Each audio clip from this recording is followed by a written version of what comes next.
Hello, hello, hello. Welcome back to my channel at Anushka Biology. It's me Anushka here, so I welcome you all. तो आज पता है हमारे ना 2 दिन से कुछ फंक्शन वगैरह चल रहा था, उसी में बिज़ी थे। तो अभी ना संडे मतलब इस वीक और नेक्स्ट वीक थोड़ा ऐसा डिस्टर्बेंसेस सा रहेगा। तो मैं ट्राई करूँगी कि लेक्चर तो मैं रेगुलर अपलोड करूँ। अभी 2 दिन का ब्रेक हो गया। आज भी काम है वैसे तो, बट मैं सोचा सुबह सुबह बना जाती हूँ, फिर पूरा दिन तुम लोग पढ़ लोगे और मैं काम कर लूँगी, है ना। तो आज हम शुरू करते हैं, ठीक है। पीछे हमने क्या पढ़ा था? पीछे हमने मेंडल चाचा के बारे में पढ़ा था, टेस्ट क्रॉस पढ़ लिया था, रेशो पढ़ लिया था, जीनोटाइपिक फिनोटाइपिक, ठीक है। अब देखते हैं ये टेस्ट क्रॉस का डायग्रामेटिक रिप्रेजेंटेशन। देखो हमने क्या सोचा था, हमने देखा था कि जो F2 जनरेशन है उसके अंदर जो डोमिनेंट वाला जो था ना, उसका जीनोटाइप को फाइंड करने के लिए हम लोगों ने क्या किया, हमने उसको उसके ही रिसेसिव वाले पेरेंट से क्रॉस करवा दिया, ठीक है। तो मान लेते हैं हमारे पास क्या था, जैसे कि एक तो होमोजाइगस रिसेसिव था, होमोजाइगस रिसेसिव दोनों जगह थे। ये डोमिनेंट फिनोटाइप है। देखो डोमिनेंट फिनोटाइप में अब हमारे पास 2 केस है, क्या तो वो कैपिटल डब्ल्यू हो या फिर वो कैपिटल डब्ल्यू और छोटा डब्ल्यू हो, है ना। तो अगर मतलब कैपिटल डब्ल्यू वाले कौन से आएंगे, वॉयलेट आएंगे। कैपिटल डब्ल्यू छोटा डब्ल्यू वाला वो भी वॉयलेट आएगा। मतलब रिसेसिव कौन सा है, रिसेसिव इज़ वाइट, तो छोटा डब्ल्यू इज़ वाइट। तो हम मान लेते हैं हमारे पास 2 पॉसिबिलिटी हो सकती है कि भाई डोमिनेंट वाला 2 तरीके का आ सकता है ना। डोमिनेंट वाला कैसा कैसा आ सकता है, क्या तो वो इस तरीके का हो, कैपिटल डब्ल्यू या कैपिटल डब्ल्यू स्मॉल डब्ल्यू हो। हमको क्रॉस करवाना है रिसेसिव वाले पेरेंट से। हमने छोटा डब्ल्यू लिया, ठीक है। अब देखो कैपिटल डब्ल्यू छोटा डब्ल्यू, ठीक है। अब इसको क्रॉस करवाओ तो कैपिटल डब्ल्यू छोटा डब्ल्यू, कैपिटल डब्ल्यू छोटा डब्ल्यू, कैपिटल डब्ल्यू छोटा डब्ल्यू, कैपिटल डब्ल्यू छोटा डब्ल्यू। सब जगह यही आया, सेम ही आया, मतलब सब जगह वॉयलेट ही आया, ठीक है। मतलब कि अननोन फ्लावर जो था वो होमोजाइगस डोमिनेंट था, ठीक है। अगर सारे के सारे वॉयलेट आए, इसका मतलब जो डोमिनेंट वाला केस था उसमें दोनों के दोनों जो लेटर थे वो सेम थे, मतलब कि कैपिटल थे, तभी तो एक भी रिसेसिव वाला नहीं आया। अगर हम एक कैपिटल डब्ल्यू एक छोटा डब्ल्यू लेते हैं, उसको क्रॉस करवाते हैं छोटा डब्ल्यू से, तो एक ना एक तो वाइट आएगा ही। यहाँ कितने आए, 2 वाइट आए, 2 वॉयलेट आए। तो हम लोगों को क्या पता चला कि जो अननोन फ्लावर था वो कैसा था बच्चा, हेट्रोजाइगस था। अगर हम हमारे जो डोमिनेंट फिनोटाइप है, मतलब जो जिसका हमें जीनोटाइप पता करना है, अगर हम उसको उसके रिसेसिव पेरेंट से क्रॉस करवा दें तो हम लोगों को ये पता चल जाएगा उसके रिजल्ट आने के बाद कि वो जो डोमिनेंट वाला फ्लावर था वो कैपिटल डब्ल्यू वाला था या कैपिटल डब्ल्यू स्मॉल डब्ल्यू वाला था। समझ गए तुम लोग।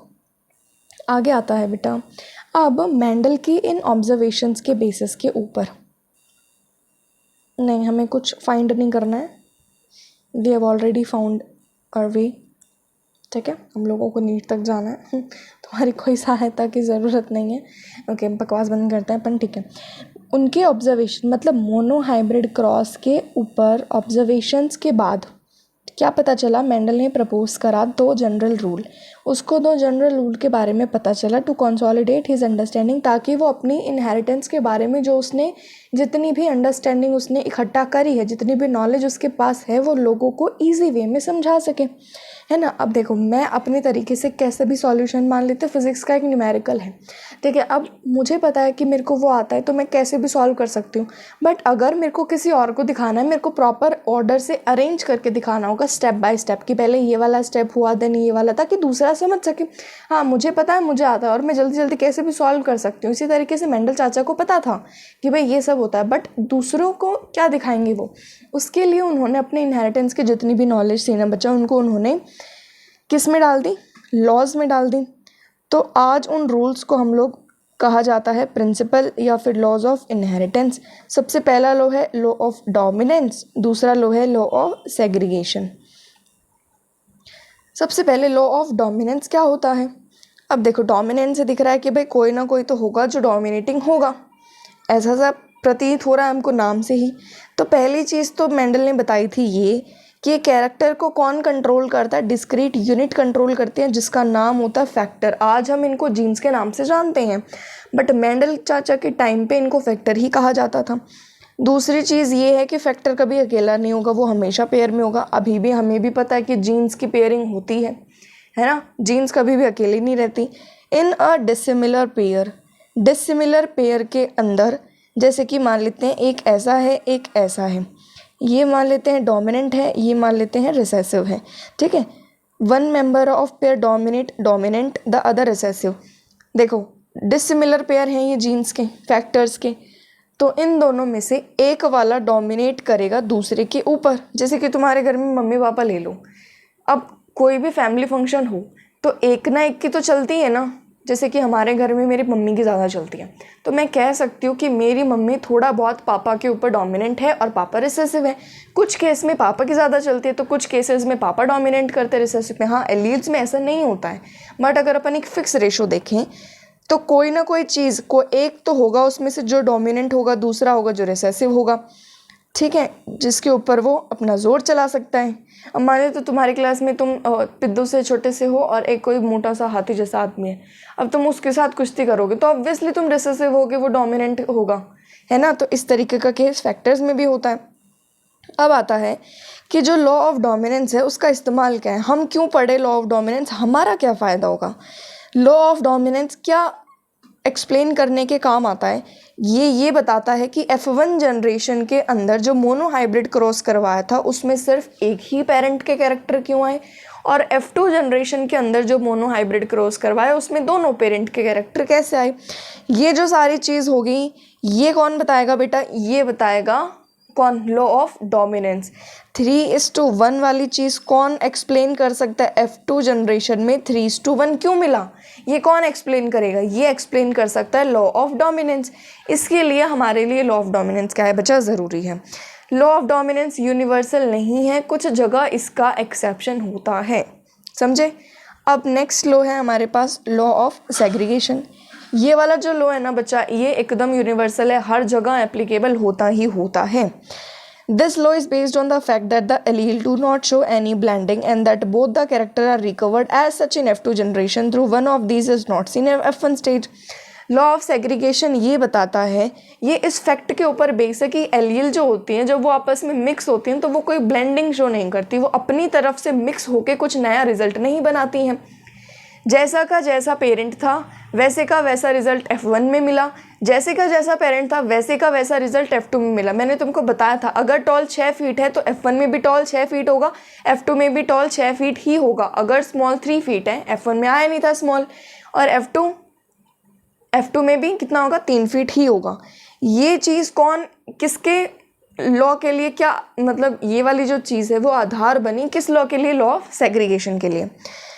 देखो, दो the parents contain 2 allele during gametic formation. अब हमें पता है, जैसे ये वाला मान लेते हैं मेल है, सॉरी ये वाला फीमेल मान लेते हैं, ये वाला मान लेते हैं कि मेल है, ठीक है। मैं बस ऐसे ही बता रही हूँ तुमको। द फैक्टर और allele of a pair segregate from each other such that a gamete receives only one of the 2 factor. अब इसके पास भी 2 फैक्टर हैं बच्चा, इसके पास भी 2 फैक्टर हैं, but at the time of gamete formation, जैसे ही इसने 2 गैमेट बनाए, एक इसके पास आया एक इसके पास आया, अब ऐसे ही इसके पास, ये ऐसे था, ठीक है, इसने ये 2 गैमेट बनाए। अब देखो ये जो गैमेट होगा ना, इसके पास कभी भी 2 अलील्स नहीं आ सकती, 2 फैक्टर नहीं आ सकते, इसके पास एक ही आएगा।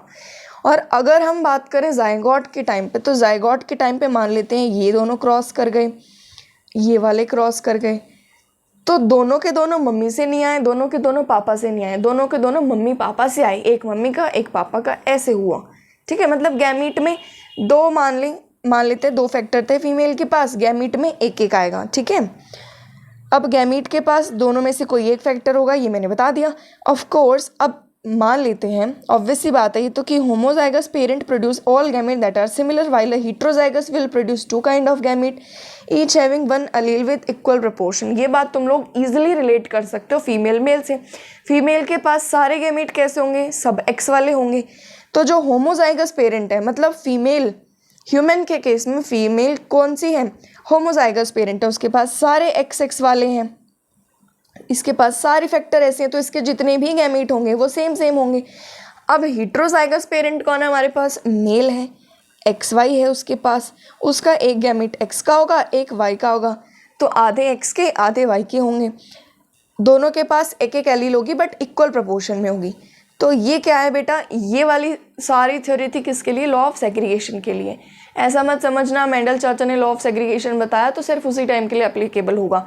ये यूनिवर्सल लॉ है, हर जगह हर कहीं हमेशा एप्लीकेबल होता ही होता है। आज तक पढ़ते हैं ना हम लोग, फीमेल का सेक्स डिटर्मिनेशन, मेल का सेक्स डिटर्मिनेशन, यही तो चीज़ें यूज़ करते हैं। ठीक है, आगे आता है इनकम्प्लीट डोमिनेंस। अब ये क्या चीज़ है, मतलब इनकम्प्लीट कोई डोमिनेंट कैसे कर सकता है, क्या तो पूरा का पूरा डोमिनेट करे या बिल्कुल ना करें। देखो, जब हमने पी के ऊपर रिपीटेड एक्सपेरिमेंट करें तो कई बार हम लोगों को क्या मिला कि जो F1 वाला था उसका जो फिनोटाइप था that did not resemble either of the two parent and was between in two. मतलब ना वो मम्मी से मिलता था ना वो पापा से मिलता था, वो कहीं बीच का था। ठीक है, अब जो बहुत बार हमने पी के ऊपर एक्सपेरिमेंट करे तो उसके अंदर जो F1 का फिनोटाइप आया ना, वो एक बार ऐसा आ गया कि ना तो वो मेल से रिजेंबल खा रहा है ना वो फीमेल से रिजेंबलेंस दिखा रहा है, वो था कोई बीच का। तो उस कंडीशन को क्या नाम दे दिया, इनकम्प्लीट डोमिनेंस नाम दे दिया। The inheritance of flower colour in dog flower. Dog flower एक नाम है प्लांट का जिसका नाम स्नैपड्रैगन भी है और जिसका नाम एंटीहाइनम स्पीशीज़ भी है। ठीक है, एसपी से मैं तो स्पीशीज़ ही पढ़ती हूँ, बाकी मे भी इसका कुछ और सिग्निफिकेंस होगा, बट एंटीहाइनम स्पीशीज़ आई थिंक थोड़ा जच रहा है, याद करने में इजी भी होगा। बाकी इसका पूरा नाम तुमसे कोई नहीं पूछने वाला भाई। ठीक है, जो इनहेरिटेंस है किसका, फ्लावर कलर का, कि स्नैपड्रैगन के अंदर जो फ्लावर कलर का इनहेरिटेंस है वो इनकम्प्लीट डोमिनेंस शो कर रहा है। ये एक बहुत अच्छा एग्जाम्पल है किसका बच्चा, क्या पढ़ने के लिए, इनकम्प्लीट डोमिनेंस को पढ़ने के लिए। इन अ क्रॉस बिटवीन, देखो अब आगे देखते हैं, in a cross between true breeding red flower. True breeding मैंने तुमको पहले ही लेक्चर में बताया था, मतलब जिसका बार बार सेल्फ पॉलिनेशन हुआ हो और जिसका ट्रेट कुछ जनरेशन तक स्टेबल हो जाए, मतलब कैपिटल आर ही दिखाए, है ना। देखो अब ये इधर क्या दिया है, कैपिटल आर, इधर छोटा आर, ये हमारे पास दो चीज़ें दी हैं। ये कौन से थे, छोटा आर वाले, वाइट। यार मैं डब्लू हमेशा ऐसा क्यों बनाती हूँ, डब्लू मतलब वाइट। ये थे बच्चा रेड वाले। अब तुमको बीच वाला मिला, मतलब कैपिटल आर छोटा आर मिला, तो वो ना रेड नहीं था। अब डोमिनेंसी के अकॉर्डिंग तो वो रेड होना चाहिए था, क्योंकि डोमिनेंट वाले के दो केस होते हैं, होमोजाइगस हीट्रोजाइगस। अब वो हीट्रोजाइगस है तो ऑब्वियसली डोमिनेंट होना चाहिए, मतलब कि रेड होना चाहिए, बट रेड नहीं था। रेड और वाइट को मिक्स कर दिया, क्या बन गया, पिंक। उन्होंने पिंक दे दिया। अब आगे देखते हैं कि F1 के पास क्या आया। F1 के पास इसने कैपिटल आर दिया, इसने छोटा आर दिया, इसके पास आ गया ये वाला बना बेटा पिंक। तो F1 ना तो मेल से मिल रहा है, F1 ना फीमेल से मिल रहा है, F1 किसी से नहीं मिल रहा है, F1 बीच का है, दैट इज पिंक। तो दिस इज इनकम्प्लीट डोमिनेंस। उसके बाद जब हमने F1 को सेल्फ पॉलिनेट करवाया, उसको खुद से ही क्रॉस करवाया, सेल्फ क्रॉसिंग करवाई, तो हमको उधर रेशो क्या मिला था, 3:1। इधर क्या मिलेगा, 1:2:1। देखो एक मिनट रुको, मैं कोई खाली जगह देख लूँ। इधर कर लेते क्रॉस, अपन इधर ही कर लेता है यार, फिर बार बार वो करना पड़ेगा। एक मिनट, देखो कैपिटल आर छोटा आर, इसको इधर से कैपिटल आर, फिर इसको इधर से कैपिटल आर छोटा आर, फिर ये इधर से कैपिटल आर छोटा आर, और ये इधर से छोटा आर। ये वाला रेड, ये दोनों पिंक, ये अकेला वाइट। जीनोटिपिक रेशो कितना आया बेटा, 1:1। और फिनोटिपिक क्या आया, 1:1। तो इनकम्प्लीट डोमिनेंस के बारे में एक बहुत स्पेशल बात ये है कि उसका जीनोटिपिक रेशो और फिनोटिपिक रेशो दोनों के दोनों बराबर होते हैं, और होते कितने हैं, 1:2:1 होते हैं बेटा। ठीक है, यहाँ पर जो जीनोटाइप रेशियो है वह exactly as we could expect in Mendelian monohybrid cross. यहाँ पर जीनोटाइप का रेशियो तो वही आया, 1:2:1 ही आया, है ना। वहाँ पे फिनोटाइप रेशियो 3:1 था, और यहाँ पे फिनोटाइप भी 121 वाला ही है, but the phenotype ratios had changed. अब फिनोटाइप रेशियो 3:1 वाले से चेंज होके 1:2:1 हो गया था।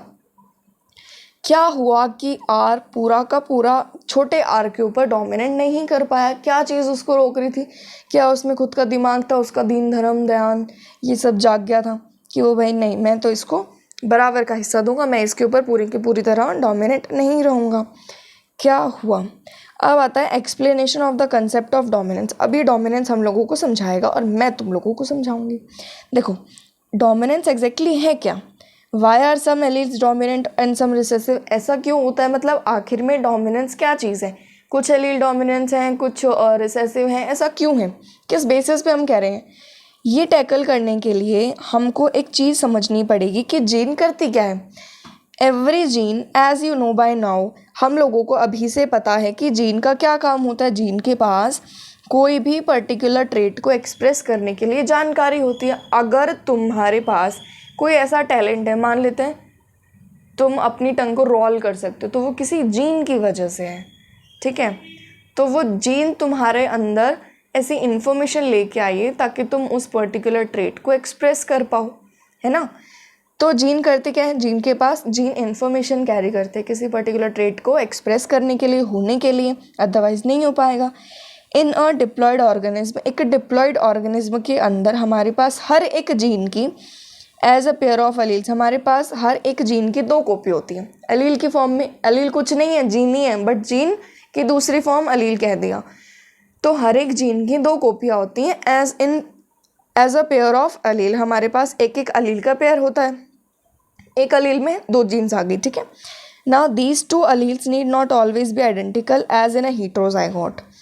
अब ये जो दोनों अलील हैं ये हमेशा आइडेंटिकल हों ऐसा ज़रूरी नहीं है। जैसा कि हेटेरोजाइगोट के केस में अगर कोई ऑर्गेनिज्म हेटेरोजाइगोटिक है तो उसके अंदर जो दोनों अलील्स हैं वो अलग अलग होंगी, है ना। One of them may be different due to some changes, क्या पता कुछ बदलाव की वजह से जो एक है वो दूसरे से अलग हो गई हो। That it has undergone, about which you will read further on. और जिसके बारे में मतलब क्या पता कुछ चेंज की वजह से वो जीन अपनी ही दूसरी कॉपी से थोड़ी सी अलग हो गई। ये चेंज क्यों आया है ये तो हम थोड़ा बहुत आगे म्यूटेशन में पढ़ेंगे, बाकी हम डिटेल में पढ़ेंगे बेटा अगले चैप्टर में, मॉलिक्यूलर बेसिस ऑफ इनहेरिटेंस। ठीक है, अच्छा चैप्टर है, बोरिंग भी है बट ठीक है, देखेंगे उसको भी। Which modify the information that particular allele contain. वो चीज़ उसने क्या किया, उसने उस एलील के पास जो इन्फॉर्मेशन थी उसको क्या कर दिया, मॉडिफाई कर दिया। किसी पर्टिकुलर एलील के पास जो भी इंफॉर्मेशन थी उसको मॉडिफाई कर दिया दूसरी वाली से। ये सब कारनामा हो गया। अब हमने कोई एग्जाम्पल लिया that contain the information of producing an enzyme. मान लेते हैं कोई जीन है, वो क्या रिस्पॉन्सिबल, किस चीज़ के लिए रिस्पॉन्सिबल है, एक एंजाइम है, उसके बनने ना बनने के लिए वो जीन रिस्पॉन्सिबल है। बना मतलब जीन ने सही से काम किया, नहीं बना तो मतलब जीन खराब है। Now there are 2 copies of gene. अब हमको पता है इस जीन की 2 कॉपी हैं, the 2 allelic form, 2 allelic form. Let us assume as is more common that the normal allele produces the normal enzyme. अगर वो जीन नॉर्मल है तो वो नॉर्मल एंजाइम ही प्रोड्यूस करेगी that is needed for the transformation of a substrate S. मान लेते हैं कोई सबस्ट्रेट एस को प्रोडक्ट पी में बदलना है, उसके लिए एंजाइम चाहिए ई। कोई जीन है ये जीन इस एंजाइम को बनाएगी। अगर ये जीन नॉर्मल है तो नॉर्मल जितना एंजाइम बन रहा था उतना ही बनेगा, जैसा बन रहा था वैसा ही बनेगा। बट मान लेते हैं म्यूटेशन वगैरह कुछ ना कुछ हुआ जिससे जीन मॉडिफाई हो गई। तो अब जीन मॉडिफाई होने के बाद क्या क्या रिजल्ट हो सकते हैं, क्या तो नॉर्मल एंजाइम बने या एंजाइम लेस एफिशिएंट बने, क्या तो जीन में इतना मॉडिफिकेशन आए ही ना तो मतलब नॉर्मल एंजाइम ही बनाए, क्या थोड़ा बहुत आए तो वो एफिशिएंट कम हो जाए, मतलब जो एंजाइम है वो बना तो है बट कम एफिशिएंसी है उसकी। और नॉन फंक्शनल एंजाइम, क्या पता वो एंजाइम तो बनाए बट वो एंजाइम काम का ना हो, वो काम ही ना कर पाए। तीसरा है, क्या पता वो इस तरीके से मॉडिफाई हो कि कोई एंजाइम बन ही ना पाए, है ना। तो फर्स्ट केस के अंदर जो मॉडिफाइड अलील है वो तो नॉर्मल अलील के बराबर हो गई, क्योंकि नॉर्मल अलील भी क्या बना रही थी, नॉर्मल एंजाइम बना रही थी। अब मॉडिफाइड अलील भी क्या बना रही है, नॉर्मल एंजाइम बना रही है। तो ये जो केस है ये तो एग्जैक्टली सेम हो गया, is equivalent to the unmodified allele. ठीक है, मतलब ये जो सेम फिनोटाइप था as the result in the transformation of substrate S, मतलब जो फिनोटाइप मिल रहा था नॉर्मल अलील के, नॉर्मल जीन के केस में, वही हमको मॉडिफाइड अलील के केस में भी मिलेगा, क्योंकि वो दोनों क्या इक्विवेलेंट हैं। फिर है कि such equivalent allele pairs are very common. ऐसे जो इक्विवेलेंट वाले एलील पेयर हैं, मतलब जहाँ पर मॉडिफाइड अनमॉडिफाइड दोनों बराबर हों, इस तरीके के इक्विवेलेंट एलेलिक पेयर ज़्यादा कॉमन होते हैं, ज़्यादातर मिलते हैं। But if the allele produces non functional enzyme और नो एंजाइम, लेकिन अगर वो नॉन फंक्शनल एंजाइम बनाए या कोई एंजाइम ना बनाए तो the phenotype may be affected, तो जो फिनोटाइप है वो अफेक्टेड हो सकता है। The phenotype trait will only be dependent on the functioning of the unmodified allele, लेकिन जो फिनोटाइप है बेटा वो सिर्फ और सिर्फ किसके ऊपर डिपेंड करता है, अनमॉडिफाइड अलील। मॉडिफाइड अलील चाहे तीनों केसेस में से कुछ भी बनाए, हमको उससे फ़र्क नहीं पड़ता। फिनोटाइप क्या आएगा वो डिपेंड करता है सिर्फ और सिर्फ अनमॉडिफाइड अलील पे। ठीक है, मान लेते हैं तुम्हारे घर में कोई प्रोग्राम है, तो मान लेते हैं रिबन काटने का प्रोग्राम है। ठीक है, अब मतलब हाँ प्रोग्राम कुछ और है, उसमें रिबन काटना है, तो ऑब्वियसली तुम्हारे घर में प्रोग्राम है तो मेन कौन हुए, तुम हुए, तो रिबन किसको काटना चाहिए, तुम लोगों को काटना चाहिए। लेकिन बहुत सारे और रिश्तेदार भी हैं और पड़ोसी भी हैं। ठीक है, लेकिन रिबन काटना डिपेंड किसके ऊपर करता है, सिर्फ और सिर्फ तुम्हारे ऊपर। अब लोग चाहे कितने भी हों, कितने भी क्लोज रिश्तेदार हों, कितने भी क्लोज पड़ोसी हों, बट रिबन कौन काटेगा, सिर्फ और सिर्फ तुम। तो फिनोटाइप सिर्फ और सिर्फ डिपेंड किसके ऊपर कर रहा है, अनमॉडिफाइड वाली के ऊपर। मॉडिफाइड वाले में चाहे कितने भी रिश्तेदार आ जाएं, चाहे वो कितना भी लेस एफिशिएंट एंजाइम बना ले, चाहे वो कितना भी नो एंजाइम ही ना बनाए, क्या तो वो नॉन फंक्शनल एंजाइम बनाए, कुछ भी कर ले, बट फिनोटाइप सिर्फ और सिर्फ डिपेंड करेगा अनमॉडिफाइड वाली अलील के ऊपर। तो द अनमॉडिफाइड जो कि फंक्शनिंग अलील है, क्योंकि काम तो वही कर रही है, which represent the original phenotype is the dominant अलील। अब डोमिनेंट अलील इसमें से कौन हुई, ऑब्वियसली अनमॉडिफाइड वाली हुई जो काम कर रही है। जो ओरिजिनल फिनोटाइप को बनाएगी वही कैसी है, डोमिनेंट अलील है, और जो मॉडिफाइड वाली है वो क्या है बेटा, recessive Aleel. Hence, in the example above, the recessive trait is seen due to non-functional enzyme or because no enzyme. Recessive trait यहाँ पर क्यों दिखा, क्योंकि वो कोई एंजाइम नहीं बना रही थी या फिर वो नॉन फंक्शनल एंजाइम बना रही थी, इस वजह से उसको रिसेसिव होना पड़ा। फिर हमारा तो नुकसान ही नुकसान होता ना बेटा। ठीक है, आई होप तुम लोगों को यहाँ तक समझ आया होगा। ठीक है, आज हम बस कोडोमिनेंस तक और पढ़ेंगे। ठीक है, पता नहीं मेरे गले में अचानक क्या हो गया। ओके, लेट मूव, आगे पढ़ते हैं कोडोमिनेंस। अब हमने पढ़ा डोमिनेंस पढ़ लिया, अब हमने पढ़ा कि क्या पता वो जो F1 वाला है वो मम्मी पापा किसी से भी ना मिले। ठीक है, वो हमने इनकम्प्लीट डोमिनेंस का केस पढ़ लिया। बट अब क्या पता कि जो F1 वाला है वो मम्मी से भी मिले, वो पापा से भी मिले, मतलब वो रिजेंबल हो मेल से भी फीमेल से भी। माना कि तुम अपनी मम्मी में भी थोड़े बहुत मिलते हो, पापा में भी थोड़ी बहुत मिलते हो, तो तुम क्या शो कर रहे हो, तुम कोडोमिनेंस शो कर रहे हो। आगे है देखो, till now we were discussing crosses. जब हम ऐसे क्रॉस पढ़ रहे थे जहाँ पर F1 रिजेंबल कर रहा था क्या तो अपने दोनों में से एक पेरेंट के ऊपर डोमिनेंस वाला, और क्या वो बीच में था मतलब इनकम्प्लीट डोमिनेंस वाला। लेकिन कोडोमिनेंस का केस ऐसा है जहाँ पर F1 जनरेशन दोनों पेरेंट्स से रिजेंबल होगा। A good example is different type of RBC that determine ABO blood group in human being. अब ह्यूमन बींग्स के अंदर ABO ब्लड ग्रुपिंग वाला जो केस है वो बहुत अच्छा एग्जाम्पल है कोडोमिनेंस का। ABO blood group are controlled by the gene I। जो I जीन है वो कंट्रोल करती है ABO ब्लड ग्रुप्स को। The plasma membrane of the RBC has sugar polymer that protrude from its surface and the kind of sugar is controlled by the gene।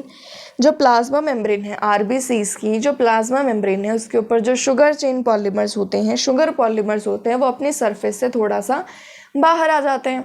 ठीक है, बाहर आने के बाद वो एक तरीके का शुगर बनाते हैं जो कंट्रोल करती है एक जीन। वो जीन कौन सी है, आई जीन है। अब इस जीन के 3 अलील हैं बेटा, IA, IB, छोटा आई, मतलब आई नॉट कह सकते हो तुम इसको। अब इस जीन की, जैसे कि मैंने तुमको बताया था ना, जीन की कॉपीज होती हैं, यहाँ पर जीन की 3 कॉपी है, मतलब कि 3 अलील हैं, IA, IB और I0। जो अलील IA, IB है ना बेटा, वो आपस में बस थोड़ा बहुत अलग अलग शुगर, मतलब थोड़ा बहुत ही डिफरेंस होगा, बाकी लगभग सेम ही शुगर होती है, थोड़ा बहुत डिफरेंस की शुगर बनाती है। जबकि जो I0 है या फिर जो छोटी आई है वो कोई भी शुगर बनाती ही नहीं है। Because humans are diploid organism, each person possess any 2 of the 3 I gene alleles। लेकिन हम लोग एक डिप्लॉयड ऑर्गेनिज्म है तो हम लोगों में 3 में से कोई 2 होगी। देखो मल्टीपल एलिलिज्म वाला जो केस है या फिर यहाँ पर 3 एलील है वो कभी भी एक सिंगल ऑर्गेनिज्म में नहीं मिल सकती। ये चीज़ कब पता चलती है? जब हम पूरा पॉपुलेशन को कंसिडर करते हैं। किसी एक ऑर्गेनिज्म में 2 एलील से ज़्यादा कॉपीज नहीं हो सकती। मल्टीपल एलील का जो केस है वो ऐसा मत समझना कि किसी इंसान के अंदर दिखता है। मल्टीपल एलील भी तभी स्टडी कर सकते हैं जब कोई पॉपुलेशन में दिखे, ठीक है। तो 3 एलील अगर ये बता रहा है ना तो तुम्हारे घर में भी दिखने को मिल जाएगा, किसी का ब्लड ग्रुप अलग अलग होगा तो हम में से मतलब इंडिविजुअल पर्सन के अंदर हमेशा 2 एलील मिलेंगी। पॉपुलेशन के अंदर you can find 3 alleles and more than 3 alleles, ठीक है। तो IA और IB है वो पूरे के पूरे डोमिनेंट हैं। किसके ऊपर? I0 या फिर छोटी i के ऊपर। In other words IA and I, अगर IA और I0 प्रेजेंट है तो सिर्फ IA रिप्रेजेंट होगी। IB I0 प्रेजेंट है तो सिर्फ IB रिप्रेजेंट होगा। मतलब जैसे IA और I0 है तो blood group A, IB I0 है तो ब्लड ग्रुप B, और IA IB दोनों होंगी तो इसमें से दोनों डोमिनेंट है, मतलब दोनों के दोनों एक साथ शो होंगे तो AB ब्लड ग्रुप, AB भी तो होता है ना। और अगर I है, I0 छोटा ही वाला है तो O ब्लड ग्रुप, ठीक है। तुम लोग कमेंट करना तुम्हारा ब्लड ग्रुप कौन सा, ठीक है। रेयर वाले पर्सन को ढूंढेंगे हम, बाकी तुम्हारे टीचर भी रेयर है। चलो फ्लेक्सिंग कम करते हैं हम अपने ब्लड ग्रुप की, पढ़ते आगे, ठीक है। अदर वर्ड्स में हम लोगों को बता रहा है कि IA I0 अगर होती हैं तो सिर्फ IA एक्सप्रेस होती है क्योंकि जो छोटी आई है वो कोई शुगर ही नहीं बनाती है, और अगर IB छोटा आई प्रेजेंट है तो सिर्फ IB एक्सप्रेस होगी। लेकिन जब IA IB दोनों के दोनों प्रेजेंट होंगे तब दोनों के दोनों अपने अपने शुगर बनाएंगे। This is because of codominance. ये केस किसका है? कोडोमिनेंस का है। तो RBCs के पास both A and B type की शुगर होती है। Since there are 3 different allele there are 6 different combination, तो हमारे पास 6 डिफरेंट कॉम्बिनेशन हो सकते हैं, ठीक है। 3 alleles that are possible and therefore a total 6 different genotype. 6 अलग अलग जीनोटाइप होंगे, बट फिनोटाइप कितने होंगे? A ब्लड ग्रुप हो सकता है, O हो सकता है, B हो सकता है, AB हो सकता है, इसके अलग तो कुछ नहीं होता। तो 4 फिनोटाइप 6 जीनोटाइप। कोडोमिनेंस में ब्लड ग्रुप के केस में 4 फिनोटाइप होते हैं बेटा, 6 जीनोटाइप होते हैं। जीनोटाइप तुम लोगों को दे रखे हैं, ठीक है। देखो मान लेते हैं हम, इधर लिखती हूँ मैं, क्या पता एक पेरेंट है उसके अंदर IA हो तो A ब्लड ग्रुप, IB हो तो B ब्लड ग्रुप, I हो तो A ब्लड ग्रुप, IB हो तो बच्चा B ब्लड ग्रुप, I हो तो 0 मतलब कि O, और अगर IB दोनों हो तो बेटा AB, ठीक है। ब्लड ग्रुप 1 2 3 4 फिनोटाइप, 6 जीनोटाइप हमने पढ़ लिए। ये टेबल तुमको याद रखनी है, वैसे भी इजीली हो जाएंगे इसके जो सवाल आएंगे ना, ठीक है। अब आगे आता है, क्या तुमने रियलाइज़ करा कि जो ABO ब्लड ग्रुपिंग का एग्जाम्पल है वो मल्टीपल अलील को भी शो कर रहा है। Here you can see that there are more than 2, क्योंकि हमारे पास जनरली 2 एलील होती हैं बट यहाँ पे 2 से ज़्यादा है, हमारे पास 3 एलील्स हैं, तो मल्टीपल एलिलिज्म का केस भी है। गवर्निंग द सेम कैरेक्टर, हाँ कैरेक्टर तो सेम ही है, कैरेक्टर से ब्लड ग्रुप वाला है, ब्लड ग्रुप वाला कैरेक्टर ही 3 एलील संभाल रही हैं। सेंस इन एन इंडिविजुअल, लेकिन किसी इंडिविजुअल में सिर्फ 2 एलील प्रेजेंट हो सकती है, मल्टीपल एलील हमको पॉपुलेशन में ही मिलेगी, मैंने तुमको ये बता दिया था। ओकेजनली क्या होता है बेटा, अ सिंगल जीन प्रोडक्ट में प्रोड्यूस मोर देन 1 इफेक्ट। क्या पता एक जो सिंगल जीन का प्रोडक्ट होगा वो एक से ज़्यादा इफेक्ट शो करे। फॉर एग्जाम्पल मान लेते हैं कि स्टार्च सिंथेसिस पी सीड्स के अंदर स्टार्च का सिंथेसिस कंट्रोल करती है एक जीन, इसके पास 2 एलील्स है, कैपिटल बी और छोटा बी। स्टार्च इफेक्टिवली सिंथेसाइज होगा जब वो कैपिटल बी होगा। Therefore large starch grains are produce, जब बड़े बड़े स्टार्च के ग्रेन बनेंगे मतलब अच्छा खासा स्टार्च हमको मिलेगा। इन कॉन्ट्रास्ट जस्ट अपोजिट छोटा बी के अंदर लेस एफिशिएंसी होगी स्टार्च सिंथेसिस के अंदर और वो स्मॉल स्टार्च ग्रेन प्रोड्यूस करेंगे। मैचुरेशन के बाद maturation of seed, capital B round है, छोटा बी रिंकल्ड है। heterozygote produce round seed and capital B seems to be dominant allele। Capital B छोटा बी अगर हमने लिया तो उन्होंने राउंड सीड्स प्रोड्यूस करे, तो हम लोग समझ रहे हैं कि कैपिटल बी वाला कौन सा है, डोमिनेंट है। लेकिन जो स्टार्च ग्रेन का प्रोडक्शन था वो इंटरमीडिएट साइज का था। मतलब अगर पहले 50 ग्राम हो रहा था कैपिटल वाले से और 10 ग्राम हो रहा था उस छोटे वाले से, तो अब इनके बीच का होगा, मतलब कि 25 ग्राम होगा कैपिटल बी छोटे बी वाले से। So if starch grain size is consider, अगर हम स्टार्च ग्रेन साइज को फिनोटाइप कंसिडर करते हैं, सॉरी तो if starch grain size is consider, अगर हम स्टार्च ग्रेन साइज को फिनोटाइप की तरह से देखते हैं, तो इस एंगल से जो अलील है वो इनकम्प्लीट डोमिनेंस शो कर रहा है। मतलब कि होना क्या चाहिए था, क्या तो उसको 50 ग्राम देने चाहिए थे कैपिटल बी, छोटे बी को ये लिख देते हो यहाँ पे, कैपिटल बी के हैं, ये इसके हैं, ये इसके हैं, ठीक है। तो इसको क्या तो 50 ग्राम देना चाहिए था या इसको 10 ग्राम देना चाहिए था, तो डोमिनेंस होता है ना। बट अब ये किसी से नहीं मिल रहा, ना ये 50 दे रहा है, ना ये 10 दे रहा है, ये दे रहा है 25, तो ये इनकम्प्लीट डोमिनेंस शो कर रहा है। तो जो डोमिनेंस है वो कोई ऑटोनॉमस फीचर नहीं है किसी भी जीन का, और जो प्रोडक्ट मतलब जो जीन है उसका कोई ऑटोनॉमस फीचर नहीं है जो डोमिनेंस है, और उसके पास जो इन्फॉर्मेशन है उससे जो प्रोडक्ट बनेगा उसका भी डोमिनेंस कोई ऑटोनॉमस फीचर नहीं होता है। ये डिपेंड करेगा as much on the gene product and the production of particular phenotype from this product. ये डिपेंड करेगा उस जीन के प्रोडक्ट के ऊपर भी, और जितना कोई पर्टिकुलर फिनोटाइप इस प्रोडक्ट से बन रहा है उसके ऊपर भी, as it does on the particular phenotype that we choose to examine. और ये किसके ऊपर डिपेंड करेगा, हम लोग कौन सा फिनोटाइप चूज़ कर रहे हैं एग्जामाइन करने के लिए। In case more than one phenotype is influenced by the same gene.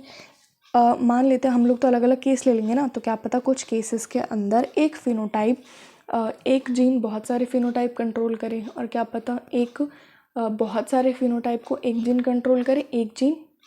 और एक मिनट, मैं एक सेम ही चीज़ बोल रही हूँ क्या, देखो हम अलग अलग केसेस लेंगे। एक मिनट यार, मैं बहुत ज़्यादा कंफ्यूज हो रही हूँ। तो जो पर्टिकुलर फिनोटाइप हमने चूज़ करा एग्जामाइन करने के लिए उसके ऊपर भी डिपेंड करेगा। कई बार क्या होता है, एक जीन बहुत सारे फिनोटाइप कंट्रोल करती है और बहुत सारी जीन्स कई बार एक ही फिनोटाइप कंट्रोल करती है, तो ये अलग अलग जगह पे वेरी करता है। तो ये जीन का और उसके इन्फॉर्मेशन का, उसके प्रोडक्ट का कोई ऑटोनॉमस फीचर नहीं है। ये जितना जीन के ऊपर डिपेंड करता है उतना ही वो फिनोटाइप के ऊपर भी डिपेंड करता है। आई होप तुम लोगों को यहाँ तक समझ आया होगा। मैं जल्दी मैं ट्राई करूँगी कि तुमको लेक्चर मतलब डेली की डेली मिले, मैं ज़्यादा गैप नहीं लूँ। I will try to maintain the continuity, ठीक है। आई एम रियली सॉरी इन 2 दिनों के लिए, बहुत ज़्यादा सॉरी, ठीक है। एक तो इतना अच्छा चैप्टर है, मैंने बीच में गैप दे दिया। आई होप तुम लोगों को समझ आ रहा होगा जितना मैं पढ़ा रही हूँ। एनसीईआरटी साथ लेके बैठो, पढ़ते रहो। जो भी दिक्कत आए मेरे को कमेंट बॉक्स में बता देना, ठीक है। So bye bye, tata, God bless you always, bye.